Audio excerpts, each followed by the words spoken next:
Hello everyone and welcome to another weekly analysis of EMini futures looking into S&P 500 index futures June 10th, looking into the week of June 12th. My apologies for not being able to post a video for last week. Today we'll start with the tick chart, or actually the range chart. The reason behind that is will be pretty much evident when we look at the daily charts. The levels are not that clear, and hence I want to get a more clear picture. I've already looked at the TPOX and marked the TPOX out here. So there are two TPOX, that's 4484, one multi-day ones, another one at 4152, but quite far away, so not that helpful as of now. But if you look at the ATR range here, this is a range chart with ATR as the range. So it was pretty much a non-event day, so it started and stopped on the ATR range wise. And usually I would like to see when I don't see clear moves, I fall back to these range charts to gauge my levels. So you could say that, hey, 43.24 is one level and 42.93 is another level, but pretty much 43.05 is a level I would say as of now. It's being tested multiple times. If it holds, then I'll take a long. If it doesn't, I'll take a short. That's pretty much the plan. Now I do want to look into a few of these patterns that are in formation. It's a clear pendant pattern if you see, so in the squeeze, and that's what this 4406 level is. Matches at also right around here, so maybe I would say it would be somewhere around 40. Yeah, that's the right level, so 4406.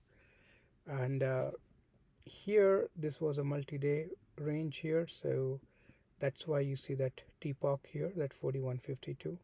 So there was a breakout, so your breakout range is 4202, and hence if we sell off, I'm looking somewhere around that 4202 to take my profit first. So that's almost 100 points there. Going into the daily here,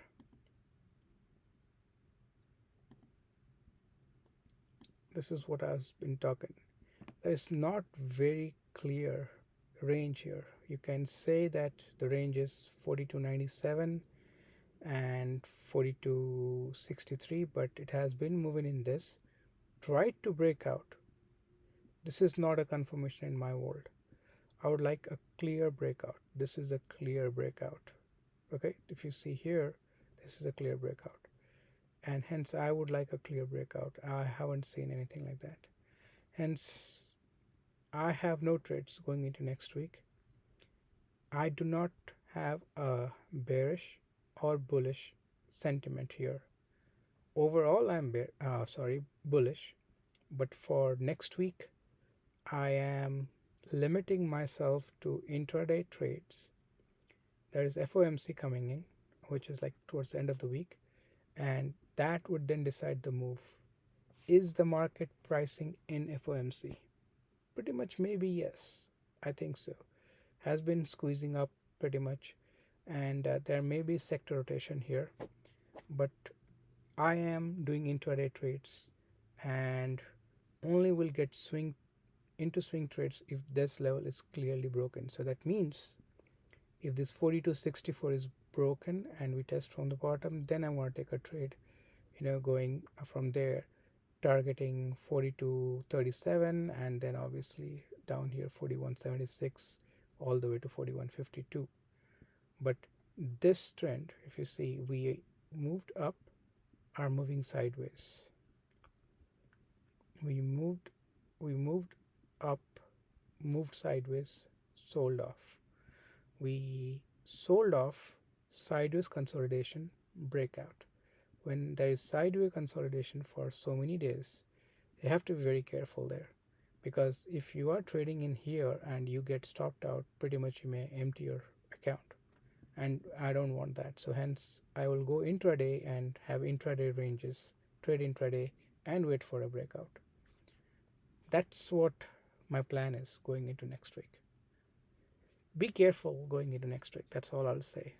The best way to minimize your loss is not trade. So Possibly, if you don't feel comfortable, you don't see ranges, you don't see your levels, don't trade that day and come back. The market will be always there, and the market always gives. It always takes also. That's all I had. Thank you for listening. As is, always keep your stop losses tight, your losses small, and your profit at large.